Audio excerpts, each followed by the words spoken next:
Jansangram news, बातमीची सत्यता हीच आमची ओळख. देवीदास कृष्णराव साठे, आर्वी नगर परिषद क्षेत्रातील प्रभाग क्रमांक 3 चा उमेदवार. मला भारतीय जनता पार्टीच्या वतीने इथे तिकीट मिळालेलं आहे. त्याबद्दल मी भारतीय जनता पार्टीचा फार फार आभारी आहो. सुमित दादा वानखडे यांच्या नेतृत्वामध्ये मी हे इलेक्शन लढत आहो. प्रभाग क्रमांक 3 मध्ये जनता नगर मध्ये काय समस्या आहे, काय अडचणी आहे? कसं आहे की हा प्रभाग आता माझा कसं आहे, माझा जन्म त्या म्हणजे आर्वीतला आहे आणि या वार्डामध्ये येऊन मला 45 वर्ष झालेले आहे. या प्रभागामध्ये मी 45 वर्षापासून राहतो आहे. 42 वर्षापासून माझ्या इथे किराणा दुकान आहे आणि मी सोशल वर्कर असल्यामुळे मला या प्रभागातील खूप समस्या माहिती आहेत. समस्या अनेक आहेत, पण काही काही समस्या महत्त्वाच्या आहेत. त्या महत्त्वाच्या समस्यापैकी पहिली माझी समस्या अशी आहे की इथे नाल्या ज्या आहे ह्या कच्च्या नाल्या आहे, ओपन नाल्या आहे, ह्या त्या अंडरग्राऊंड झाल्या पाहिजे. ही फार महत्त्वाची समस्या आहे. अडचणी फार मोठ्या आहे आणि त्या अडचणी कशा दूर करणार तुम्ही निवडून आल्यावर? पहा, या भागामध्ये दलिती आहे आणि इतर सर्व समाज आहे, अल्पसंख्याकही आहे आणि इतर सर्व समाज मिळून हा जो एरिया आहे माझा, हा स्लम एरिया आहे. याच्यामध्ये गरीब लोक खूप आहेत. तर याच्यामध्ये अनेक अडचणी आलेल्या आहेत. आता कसं काय झालं की या भागातल्या काही गव्हर्नमेंट लँडवरती लोकांनी आपली घरं बांधलेली आहे. गरीब लोकांनी आपापली घरं बांधलेली आहे. आता त्या गरीब लोकांच्या घरांना पट्टे नाही, त्यांना हे नाही, घरकुल मिळत नाही. ही फार मोठी समस्या आहे. तर या समस्येसाठी काय शासनाने 2013 अगोदरचे जे लोक याच्यामध्ये त्यांनी आपले घरं बांधून ते अतिक्रमण केलं असेल, त्या लोकांना कायम करण्याचा निर्णय माननीय बावनकुळे साहेबांनी घेतलेला आहे.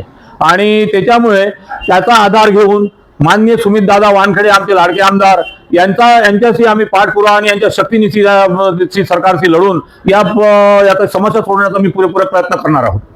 आज चित्राताई वाघ या महिला मेळाव्याला आल्या असत्या आणि त्यांनी जे सांगितलं की या भागामध्ये सक्षमीकरण, महिला सक्षमीकरण वगैरे करणार आहे आणि त्या समस्या दूर करणार आहे. ग्रामीण भागामध्ये रोजगार विमुख जे कार्यक्रम आहे तेही राबवणार आहे. त्याबद्दल तुमचं काय मत आहे? पहा, योगायोगाने आम्हाला असे आमदार मिळाले आहे, सुमित दादा वानखडे, की यांचं विजनच खूप मोठं आहे. त्यांचं विजन एवढं मोठं आहे की त्यांचे खूप चांगले विचार आहेत. ते महिलांसाठी त्यांना सक्षमीकरण करण्याच्या हिशोबाने लहान उद्योग, लघु उद्योग, काही घरगुती उद्योग आणि महिलांना घरून कसं काम करता येईल आणि आपला त्यांच्या घराच्या घरी कमावणाऱ्या माणसाला कसा हातभार लावू शकेल या दृष्टीने त्यांचं विजन आहे. त्या हिशोबाने ते सोडवणार आहेत. त्यासाठी त्यांनी आम्हाला सांगितलेल्या कामासाठी आम्ही नक्कीच त्यांच्यासाठी समोर राहू. आणि खूप चांगला प्रतिसाद त्या मेळाव्याला मिळालेला आहे आणि तुम्ही त्या मेळाव्यात उपस्थित होते, त्याबद्दल तुमचं मत काय आहे? महिला खूप मोठ्या प्रमाणात होत्या.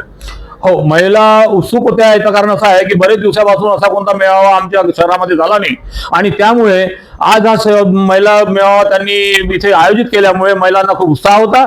त्या उत्साहामुळे आणि त्या ताई ज्या आल्या होत्या, आमच्या वाघ ताई, त्यांचं नाव जिकडे तिकडे झालेलं आहे आणि त्यांना ऐकण्यासाठी त्यांची खूप उत्सुकता होती. त्याच्यामुळे ते सर्व लोक आले होते. कार्यक्रम फार छान झाला आणि असा कार्यक्रम पुन्हा पुन्हा झाला पाहिजे अशी माझी त्याच्यामध्ये, म्हणजे त्यामुळे महिला पुन्हा उत्साहित होईल आणि त्या आमच्या आमदार साहेबांशी जोडून तरी राहतील. लाडल्या बहिणी ज्या आहे देवाभाऊंच्या, त्यांचे जे प्रश्न आहे तेही त्यांनी मांडले आणि चित्राताईंनी चांगलं मार्गदर्शन केलं आणि तुम्ही या भागामध्ये चांगलं एक सभा घेत आहे आणि चांगलं तुमचंही नाव चांगलं पद्धतीनं इथे चालू आहे आणि तुम्ही प्रचारामध्ये चांगली भरारी घेतलेली आहे. त्याबद्दल प्रचाराच्या तुमच्या टेक्निक काय आहे? माझं प्रचाराचं टेक्निक आहे, सर्वात पहिलं हाऊस टू हाऊस व्हिजिट देणे, भेट देणे, मतदारांशी संवाद साधणे, मतदारांच्या अडचणी ऐकून घेणे, त्यानंतर आपण काय करू ते सांगणे. हा माझं प्रचाराचं एक प्रथम माध्यम आहे. आणि त्याच्यानंतर मग आता लिपलेंट, पापलेंट, लाऊडस्पीकर वगैरे हे चालू आहे. मी खरं तर त्या लोकांच्या ज्या प्रत्यक्षात ज्या भेटी घेतल्या त्याच्यामुळे समोर यावं. धन्यवाद. आपण मला बोलण्यासाठी संधी दिली त्याबद्दल मी तुमचा खूप खूप आभारी आहो. धन्यवाद.